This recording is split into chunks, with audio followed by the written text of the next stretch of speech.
Donc ce soir, c'est une soirée Roger Corman. Donc Bastien, vous expliquez un petit peu qui c'est, quoi. Oui, voilà. En fait, on a décidé de faire une sorte de triptyque, si on veut.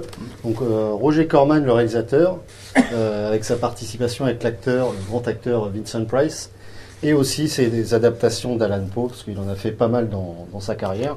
Et on a décidé de vous présenter les deux meilleurs, presque. Voilà, après, ça dépend des goûts de chacun, mais... Donc alors, on va revenir un petit peu sur la carrière de Roger Corman, parce que c'est quand même un gros morceau. Hein. Il y a beaucoup de choses. Tu y arrives? Ouais, tu m'as menti. Donc alors, Roger Corman, pour vite fait résumer sa carrière, il a réalisé plus de 60 films. C'est surtout aussi un producteur. Donc il a produit plus de 500 films entre les années 50 et les années 2010. Donc c'est absolument énorme. Donc on peut résumer comme ça, c'est que c'est vraiment une figure emblématique de la série B américaine. Il a touché à plein de styles. Donc le western, la science-fiction, le fantastique, les films de gangsters. Il a même fait des comédies musicales, des films de guerre, donc, et du gothique. Voilà. Et c'est aussi un grand dénicheur de talent. Ça, on va vous en parler vraiment vers la fin de la présentation. Il a vraiment permis à beaucoup de gens à l'époque qui étaient jeunes, qui voulaient débuter dans le métier, de devenir des grandes stars du 7e art. Donc alors, pour revenir au tout début, Roger Corman, il est né en 1926. Et son rêve, ça a toujours été de faire du cinéma. Cependant, ça lui semblait un petit peu inaccessible. Donc il a commencé des études scientifiques. Il est devenu ingénieur et il a commencé un travail chez General Electric, où il a travaillé que quelques jours avant de démissionner. Et là, il est devenu coursier à la Fox. Donc là, il avait déjà un petit pas dans le milieu du cinéma. Et donc, il écrit son premier scénario. Donc, au début des années 50, donc un film qui s'appelle Monster from the Ocean Floor. Donc voilà, c'est pas lui qui le réalise. Mais ensuite, l'American International Picture, donc c'est une société de production de films de série B américaine, notamment dirigée par Samuel Arkoff, lui propose de réaliser des films. Et donc là, il est parti avec des tout petits budgets, des budgets microscopiques vraiment sur des tournages qui durent que quelques jours. Il réalise plein de films. Donc notamment des films de science-fiction. Donc on peut citer It Conquers the World en 56, Not of This Earth en 57, Mitraillette Kelly avec Charles Bronson en 58, Teenage Doll, un film de gang de filles en 57 qui est très sympathique. Un film avec un nom assez incroyable, je trouve, à rallonge, qui s'appelle The Saga of the Viking Woman and their Voyage to the Waters of the Great Sea Serpent. Voilà, bon, attention à l'accent. Hein. Ah oui, j'ai un très bon accent. En 1957. Donc voilà, ça c'est pour la première partie de sa carrière. Il réalise aussi nombre de westerns. Et donc en 59, il va vraiment y avoir un tournant dans sa carrière. Oui, il réalise son premier film horrifique qui s'appelle Bucket of Blood. Donc en français, c'est un baquet de sang. Ouais. Donc un film en noir et blanc. Et il enchaîne juste après La Petite Boutique des Horreurs, qui je pense est un de ses films les plus connus. Ouais, il y a eu un très bon remake d'ailleurs dans les années 80. C'est un film qu'il a tourné en 2 jours, hein, donc il faisait beaucoup de tournages comme ça très rapides. Et il recyclait toujours les décors des films en fait. Des fois il disait bah tiens, il me reste 3-4 jours de tournage, je vais faire un autre film en fait. Parfois ça donne pas des choses très bonnes, mais parfois il y a des trucs vraiment sympas. Donc du coup pour ce qui nous intéresse, on va reparler de l'AIP, donc American International Pictures.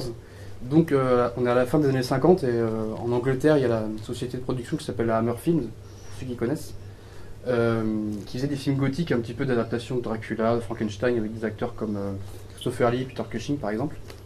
Et les Américains se sont dit bah tiens, on va faire la même chose, et du coup ils ont demandé à Roger Corman de faire des films comme ça et d'adapter Edgar Allan Poe.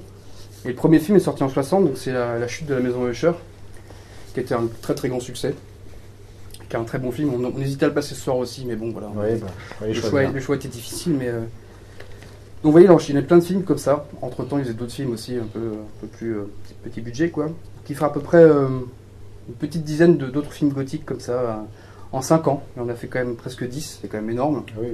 Donc on peut citer par exemple L'Enterré vivant, qui est très bien, L'Empire de la Terreur, qui est un film à sketch, La Tour de Londres, Le Corbeau. Le Corbeau quand même c'est marrant parce que c'est adapté d'un poème.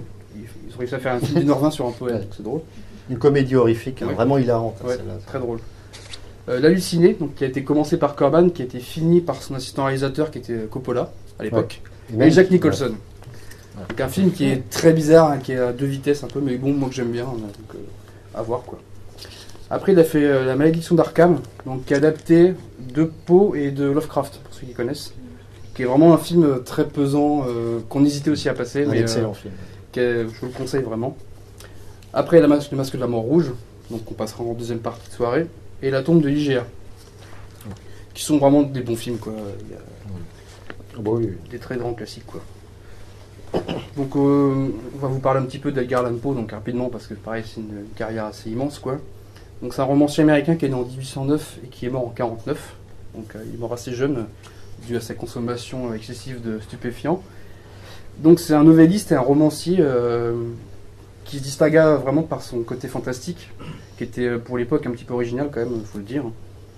Donc c'est un style qui est très descriptif, qui prend vraiment son temps à poser une ambiance, en fait, qui est souvent anxiogène et mystérieuse. Donc c'est presque un scénariste de film d'horreur avant l'heure, hein, on peut dire. Donc il a inspiré plein de gens aussi, comme Lovecraft par exemple, et aussi Stephen King, hein, qui le cite vraiment souvent. Donc du coup en France il a eu un succès aussi parce qu'il a été traduit par Charles Baudelaire, donc une traduction qui n'a jamais été refaite, donc une excellente traduction, on peut le dire. Donc il y a beaucoup de cinéastes qui ont adapté ces nouvelles, dont un français qui s'appelait Jean Epstein, qui a adapté dans les années 20 La Chute de la Maison Usher, en fait, donc déjà à l'époque, donc voilà, c'était très populaire et voilà. Donc il y a aussi un film que je vous conseille qui est sympa, qui est une espèce de biopic sur Poe, qui s'appelle L'Ombre du Mal, qui sort en 2012, avec John Cusack dans le rôle de Poe, en fait, qui retrace un peu la vie d'Edgar Allan Poe, mais dans le film il y a des meurtres qui se passent et le meurtrier s'inspire des nouvelles de Poe, en fait, donc c'est un peu c'est un film sympa, quoi, mais qui est fictif pour le coup.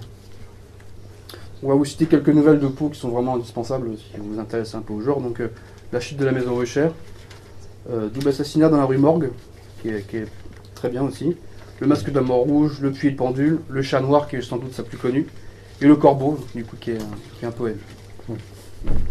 Donc là on va vous parler du premier film que vous allez voir, donc La Chambre des Tortures, sorti en 61 et dans son titre original The Pit and the Pendulum. Donc le film est pas hyper fidèle au bouquin d'origine, à la nouvelle d'origine. Donc là le scénario a été adapté pour l'écran pour faire un long métrage par Richard Matheson. Alors Richard Matheson il a écrit pas mal de scénarios, mais il a aussi écrit des romans assez connus dans le domaine de l'horreur et le fantastique. Donc on peut citer Je suis une légende, donc qui a aussi été porté à l'écran en 64 dans le rôle principal Vincent Price, et plus tard avec le film avec Will Smith, et aussi L'homme qui rétrécit, donc c'est vraiment des énormes classiques de la littérature fantastique. Donc alors, dans ce film-là, en fait, faut savoir que Roger Corman, il adore travailler avec une équipe qui revient souvent. Donc, il aime bien travailler avec des personnes assez proches de lui.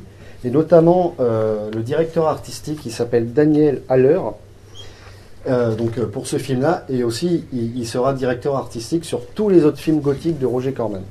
Donc vous allez voir, enfin, si vous voyez tous les films de cette période, ils ont à peu près le même cachet en fait. Donc voilà, et puis après il y a aussi la musique qui est composée par un jazzman qui s'appelle Lex Baster. Bon voilà, c'est une musique qui est vraiment très très typique de cette époque, quoi. Donc alors, là il va vous parler un petit peu de l'acteur principal des deux films, donc Vincent Price. Des deux films et de quasiment tous les films gothiques en fait, on va dire. Oui, presque, hein. Donc du coup c'est Vincent Price, donc, qui est né en 1911 et mort en 93. Donc c'est un acteur qui a une immense carrière, donc on va pas en parler longtemps parce qu'on pourra en parler pendant des heures. Donc c'est un acteur qui a commencé très tôt, je crois dans les années 40, mais surtout des rôles secondaires en fait, des petits rôles comme ça. Et quand il a fait La Chute de la Maison Usher en 60, c'est devenu un de ses premiers rôles principaux. Et vu que le film était un immense succès, il a enchaîné plein de films comme ça avec Roger Corman par la suite. Donc il commence sa carrière en 39, donc il fait beaucoup de drames ou de films noirs de l'époque. Donc Laura de Otto Preminger par exemple. Et après ça, il a eu un succès immense, il est vraiment devenu une figure emblématique du cinéma horrifique américain en fait. C'est vraiment, on pense à lui comme on pense à Christopher Lee en Angleterre par exemple. Je trouve que c'est vraiment ce côté-là. Donc il a tourné jusqu'à sa mort, en 93.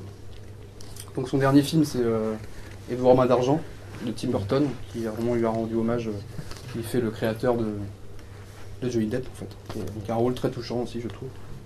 Donc on peut citer quelques films comme ça vraiment très bons. Donc il y a La Mouche Noire, sorti en 59, qu'on avait passé à une soirée. La Nuit de tous les mystères, mon magnifique t-shirt.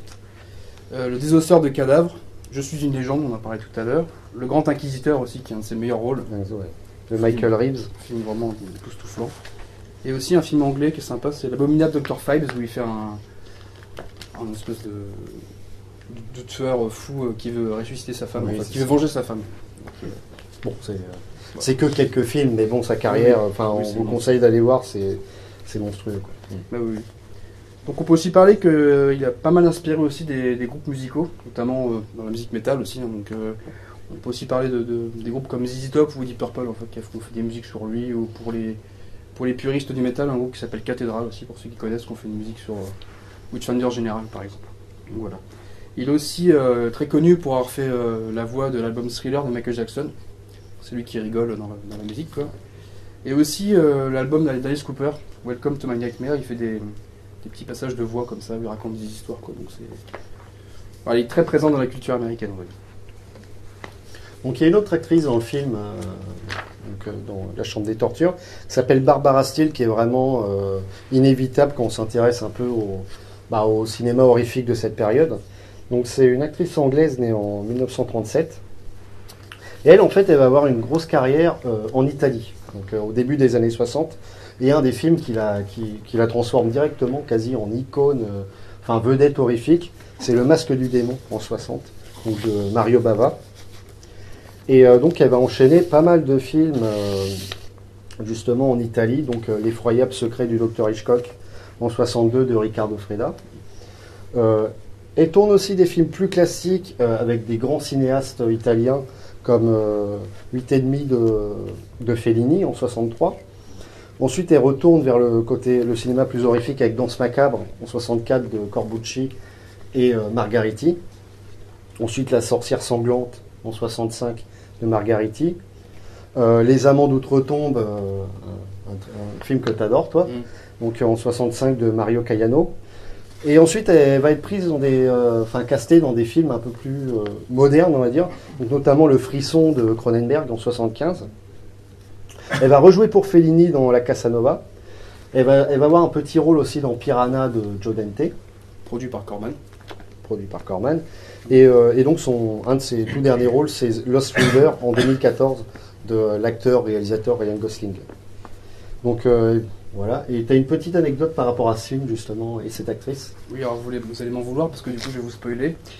Donc il y a une scène du film où Vincent Price étrangle Barbara Steele en fait, et à ce qui paraît, il est étranglé pour de vrai, c'est Corman qui les a séparés parce que Barbara Steele commençait à devenir bleue en fait, et Vincent Price était connu pour vraiment rentrer dans ses personnages en fait. Donc Le Masque de la Mort Rouge, il est sorti en 1964, donc 3 ans après La Chambre des Tortures. Donc je sais pas si vous voulez parler de celui-là du coup. Oui, pour ceux je sais pas s'il y a des personnes qui ont déjà lu la nouvelle, qui est plutôt courte, je crois une dizaine de pages. Donc Roger Corman a décidé de rajouter une autre nouvelle dans le film en fait, qui s'appelle Hop Frog, qui parle d'une espèce de métaphore avec les déguisements. Enfin, vous verrez pendant le film, c'est assez amusant. Bon, c'est vraiment quelques passages, hein, c'est assez court. Donc ouais. Ouais, on peut dire que vous avez vu que dans le film d'avant, Vincent Price, donc l'acteur principal, est quand même un peu dans le surjeu par moment avec des grimaces, beaucoup. Alors ici, vous allez voir, c'est différent. Il a un jeu beaucoup plus calme sur la retenue. C'est un de ses meilleurs rôles, franchement. Et c'est un des meilleurs films de Roger Corman. Oui. Un des plus ambitieux, on va dire, au niveau de l'image. Il est très sérieux aussi, il est vraiment sérieux. Quoi. Assez sombre, une ambiance assez pesante, comme la nouvelle. Donc dans l'équipe, la photographie du film, ça c'est assez intéressant, parce que c'est le jeune Nicolas Rugg qui s'en occupe. Alors Nicolas Rugg, à l'époque, il était tout jeune, il n'avait pas fait grand-chose, sauf que par la suite, ça va devenir quand même un grand réalisateur. Il va tourner des films comme Ne vous retournez pas avec notamment Donald Sutherland, Walkabout aussi, un très bon film australien, et aussi Performance, un film avec Mick Jagger. Voilà, il a quand même une carrière assez intéressante. Donc pour le casting, bon bah pareil, on retrouve Vincent Price. Ensuite, il y a aussi un autre acteur, Patrick Magee. Patrick Magee, ouais, que vous avez pu voir dans Orange Mécanique de Stanley Kubrick. Il fait le personnage âgé qui se retrouve en fauteuil roulant parce qu'il est agressé par Alex, le personnage principal. Donc, on retrouve aussi dans Barry Lyndon de Stanley Kubrick aussi. Dementia 13, donc ça c'est un film qui a été produit par Roger Corman. C'est le premier film de Francis Ford Coppola. C'est pas un très grand film, mais bon, ça se regarde bien quoi. Et il joue aussi dans un film italien qui s'appelle Le Chat Noir, donc de Lucio Fulci, qui est pas un très grand film, mais bon voilà. Pas un grand Fulci, mais c'est un personnage avec une tête un faciès assez inquiétant quand même. Et vous allez voir, dans le film, il y a aussi une jeune et jolie rousse. Donc son nom est Jane Asher. Et on peut la voir aussi dans je trouve pour moi un très grand film qui s'appelle Deep End, qui est sorti en 70 de Jerzy Skolimowski. Et à l'époque, elle était jeune, elle avait que 18 ans dans ce film-là. Et pour l'anecdote, il y a Akira Kurosawa, donc le légendaire réalisateur japonais, qui voulait absolument faire une adaptation de ce bouquin, enfin de cette nouvelle de Poe. Malheureusement, il est décédé en 98, donc il n'a pas pu la faire. Mais cependant, il paraît il avait réécrit un scénario qui s'appelait Le Masque de la Mort Noire. Et apparemment, son scénario a été racheté par des grands studios chinois qui avaient pour projet de le faire en 2020. Bon, pour l'instant, on n'a toujours rien vu, mais c'est peut-être encore dans les tuyaux. Donc, juste une dernière chose sur Roger Corman, ensuite on ne vous embête plus. On vous met le film. On vous a parlé de sa grande qualité de dénicheur de talent. Alors là, on va vous en parler un petit peu parce que, comme on vous disait, il a réalisé beaucoup de films et produit beaucoup de séries B calibrées vraiment pour les drive-in à l'époque. C'était des formats très courts, 1h10, voilà, ce genre de choses, avec très peu de moyens. Et donc, il permettait vraiment à des jeunes cinéastes de réaliser leur premier film, en quelque sorte de mettre le pied à l'étrier. Donc, on va vous en citer quelques-uns. Donc, par exemple, il y a Irving Keschner, qui a réalisé son premier film sous la production de Corman. Donc, un film qui s'appelle Stakeout on Dobb Street en 1958. Donc Irving Keschner il est surtout connu. Oui, c'est qui a réalisé Robocop 2 par exemple, ou l'Empire contre-attaque. Voilà, donc voilà. Ensuite, il a aussi produit le premier film de Monte Hellman. Monte Hellman, c'est un réalisateur que moi j'adore, du Nouvel Hollywood, qui est décédé tout récemment. Alors en 1959, il avait réalisé La Bête de la caverne hantée. C'est un petit film de monstre, pas incroyable, mais vraiment dans la lignée des films de monstres de cette époque. Et par la suite, il a réalisé quelques films assez connus, notamment avec Jack Nicholson et Warren Oates. Alors, on peut citer Macadam à deux voix, qui est vraiment son film le plus connu, quoi. Ensuite, Corman, il a aussi permis à Jack Hill de se lancer et réaliser plusieurs films, notamment La Fang Guêpe, qu'il a co-réalisé avec Roger Corman en 1959. Jack Hill, c'était vraiment après un habitué de la série B, notamment il a une grosse empreinte dans la blaxploitation. Et il a réalisé aussi beaucoup de films de femmes en cage, comme on dit. Voilà, je vous conseille de jeter, si vous êtes un fan de série B américaine, Jack Hill, il est vraiment...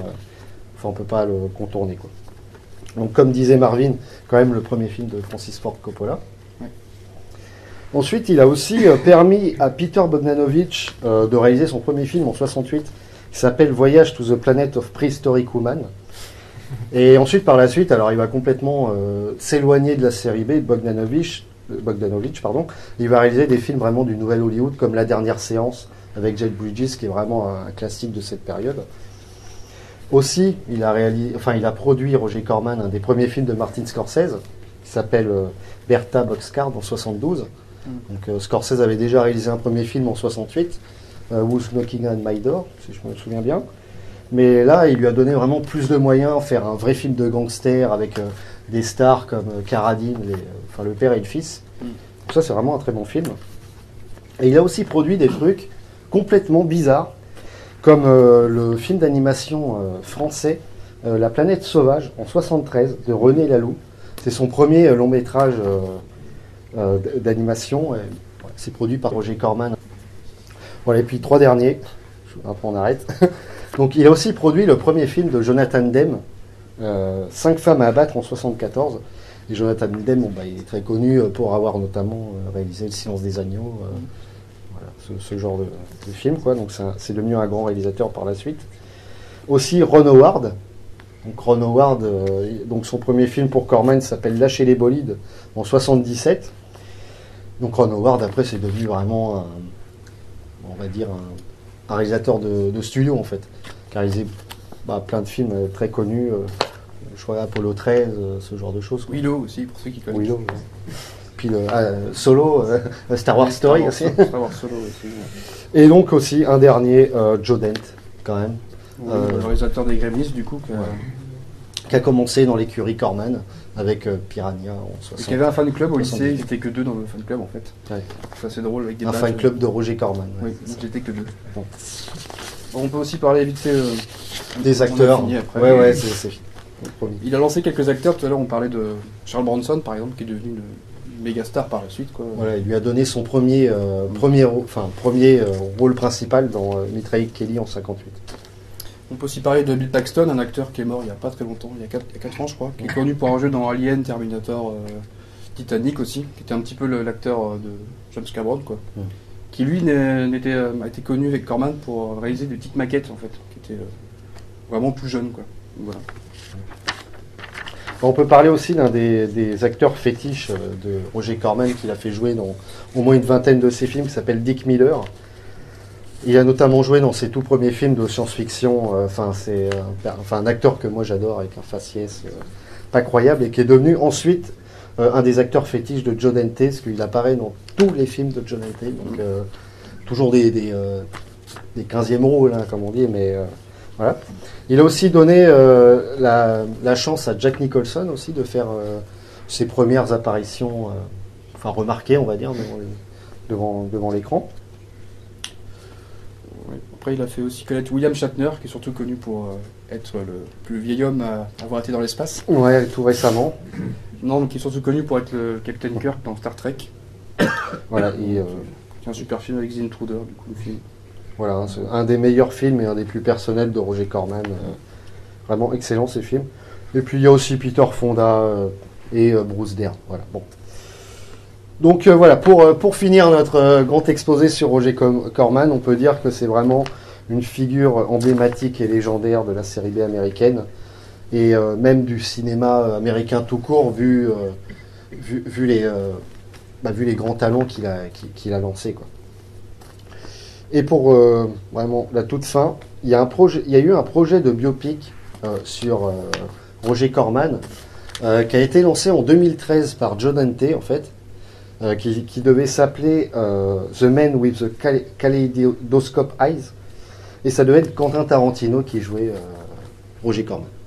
Bon, ça s'est pas fait, malheureusement, je sais pas trop pourquoi, mais je pense qu'avec beaucoup de maquillage ça passe. Ouais, franchement, ouais. Parce que Quentin Tarantino est un fan ultime aussi de Roger Corman, donc voilà un peu. C'était long parce qu'il y avait beaucoup de choses à dire sur Roger Corman. J'espère qu'on vous a pas trop barbé. Et on vous souhaite une bonne séance, et puis n'hésitez pas si après vous voulez venir discuter avec nous. Voilà, on sera là-haut. Bonne séance.